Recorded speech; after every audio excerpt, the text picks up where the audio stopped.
Hey there guys, what's up? Welcome back to 4Strategy Gaming. Gonna be casting a game for you today between the Little One and DIMAGA. Should be a great game right here in Blistering Sands. One of my all-time favorite maps. This was actually almost exclusively used during the beta for quite some time. This was the go-to map that everyone used in the beta, and you know, it really hits a place right in my heart. I did play through the beta. I quite enjoyed the beta and had a great time during it.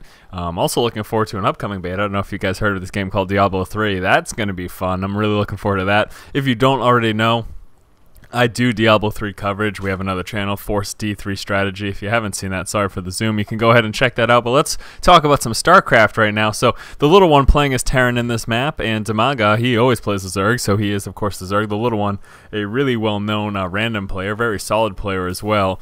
So let's just talk about the map real quick. I went into detail about how frequently it was played during the beta, but a lot of interesting things on this map. Primarily, these destructible rocks leading right into your main base. This definitely makes for some interesting gameplay, and it makes certain tactics effective that wouldn't otherwise be. Very hard for someone to stay up in their base for very long. Expanding becomes very necessary. Watching the back of these rocks also very, very important. Now, the Little One being a little sneaky right from the get-go here, putting his barracks right over there behind these little ferns, or whatever you want to call them. They look like ferns. I'm pretty sure they're ferns. Now, at this point in the game, you know, DIMAGA realizes something's funny is going on, but if he doesn't check back there, he may actually end up looking around for a proxy, and I think that's what he's going to end up doing. He didn't check behind there, so right off the bat, DIMAGA was throwing off his game. He's going to be forced to run around and look for a proxy, but no, deciding I should check behind those ferns up there, and finally deciding to go back up, and he's going to find exactly what the Little One's doing. I'm pretty sure. There we go. So now he's well aware of the fact the Little One does have his barracks over here. Now the Little One, two reasons to why he may have done that. The first one is to maybe just lift off his barracks and drop it over here for a little bit. No, he's going to be going for a tech lab, and I think Reapers. I think we're going to see a Reaper opening, and I think DIMAGA is going to be well aware of that. The refinery is, of course, in because he needed that to put the tech lab down, but looks like he's going for a shorter distance for his barracks from the barracks to the hatchery over here for DIMAGA. Now DIMAGA, seeing this bunker go down, he should bring down some drones, and there we go, 3 drones coming down to try to stop this. Is it going to be enough? It should be enough. Yep, it is forcing that SCV right off the building of that bunker. So right now the Little One is going to have to wait until the Reaper shows up, and there he's coming right now. He's going to have to wait till the Reaper shows up before he can actually do anything. Now at this moment, the Little One's not going for much else. You can see very low on resources.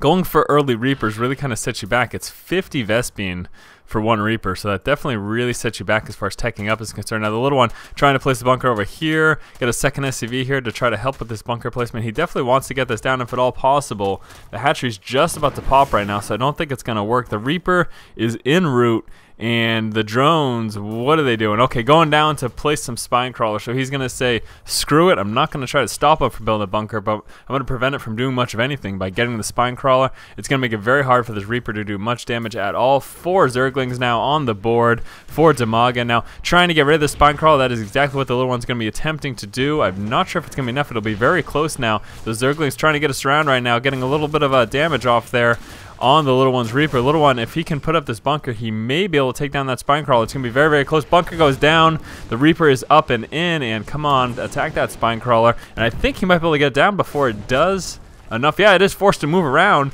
and the Zergling is going to try to get us around on the Reaper. I don't think it's going to happen, though. Good micro, putting him back in the bunker. Now the spine crawler is going down again, out of range of the bunker, but pulling those Reapers out and killing the spine crawler. Great job by the Little One. And all of the Zerglings are down. Lost a couple of drones there as well. The Reapers are fairly low. I think the Queen might be able to take out at least one of them. Yes, does get the one with low health. Another one's on low health, but it's going to use that cliff hopping ability. Get up on the high ground there away from that Queen, and back in the bunker I think he's going to have to go. Now I'm not sure if this is going to, yeah, it definitely cannot reach that hatchery, but either way it's being a real big nuisance here for DIMAGA. Now let's go back into the Little One's base. We do see a factory going down as well as an additional barracks. So he's preparing for that text transition there in getting that factory. Ooh, almost losing that 1 Reaper, but managed to get him right there in the bunker. And they're going to be pulling this one forward and just trying to be a real big pain in the butt and killing off all these Zerglings. It's definitely really effective for the Little One. Now the Little One's going to be transitioning, it seems, into Hellions right now. He's also getting a tech lab here on this barracks. Might be getting Marauders with that. I'm not quite sure yet. We'll see in a moment though. Pulling that 1 Reaper, trying to kill this Queen if at all possible, and I think he might be able to actually do so. We don't have any more Zerglings coming in right now for DIMAGA, so DIMAGA's just kind of given up on this poor queen here. I really feel bad for him. You know, I'm sure he's not too thrilled about the fact that DIMAGA is not even giving him a chance, trying to chase the one with low health, but ends up taking extra shots from the one at full health as a result of it.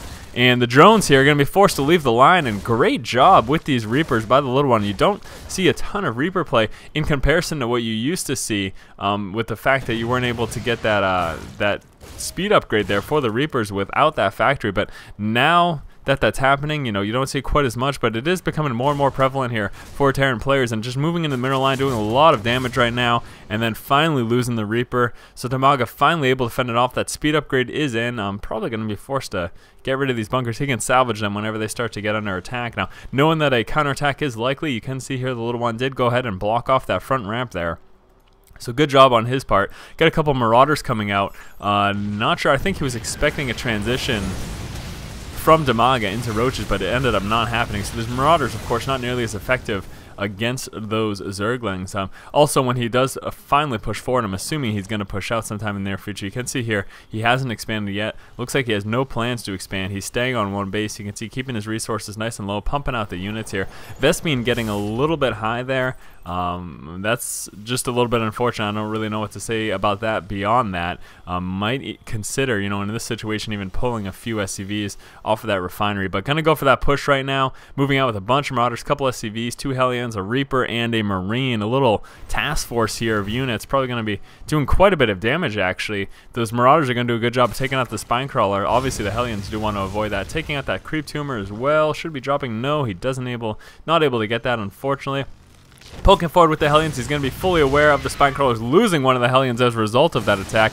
And here we go. What did I mention? Destructible rocks, adding a whole new element to this map here. DIMAGA planning on attack in this direction, places his frontal defenses, his Spine Crawlers, and everything over there. But lo and behold, the little one is attacking these rocks, and this is exactly why this map can be a pain in the butt for a lot of players, because you can try to defend what you think is the front of your base, and then their opponent can just break through those rocks and hit you from behind. Heyo. So moving forward, going to try to put these Spine Crawlers down. I'm not sure if it's going to be fast enough, though. This Hellion's going to make pretty quick work of those Zerglings, trying to get us around on the Marauders. They're not going to be able to do that, though, with the Hellions right there. Spine Crawlers going down. Those Marauders are going to want to take them down as soon as possible. No, he's going to be avoiding them. The Surround going down with the Zerglings, but the Hellion's absolutely roasting.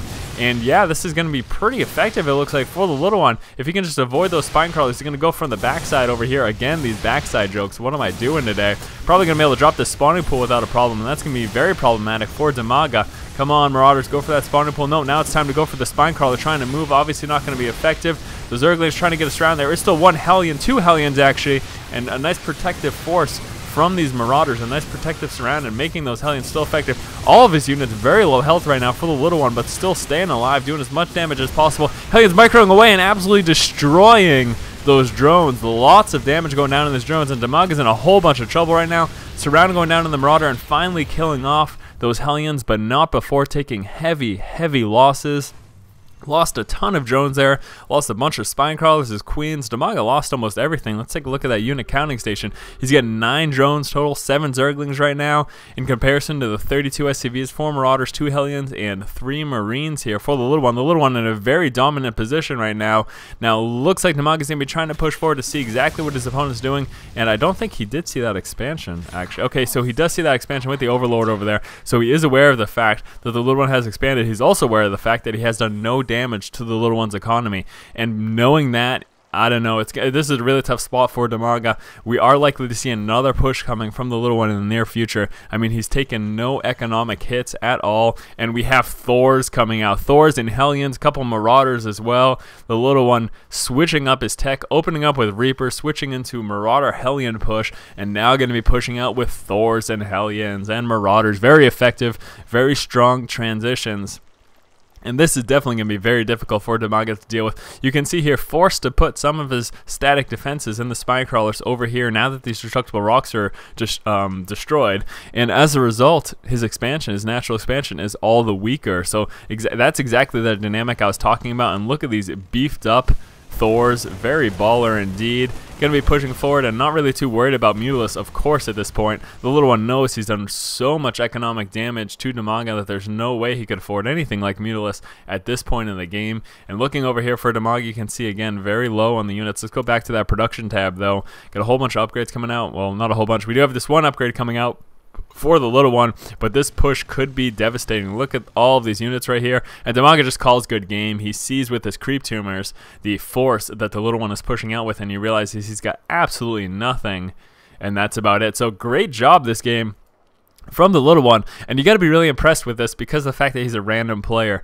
Seeing these impressive and really innovative play styles, and this is something that the little one's kind of known for, kind of his innovative play and kind of mixing things up a little bit, and seeing this from the little one as a random player, knowing that he plays all 3 races on a regular basis, he's not really kind of confined to the one.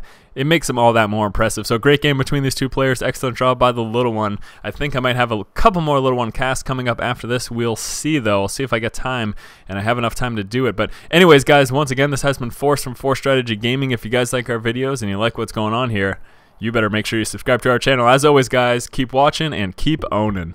So we don't want to leave a unit at our base to defend if it's not necessary. So putting this pylon here defends our base while we're away. If a push comes and you feel it necessary, maybe grab a sentry to get some force fields down, or maybe grab a zealot to block off the choke here. Whatever you need to do. But the whole idea of this push, the whole reason behind getting this 5th gateway as opposed to the typical 4 gateways, is that we want to push out with that extra 1 or 2 units.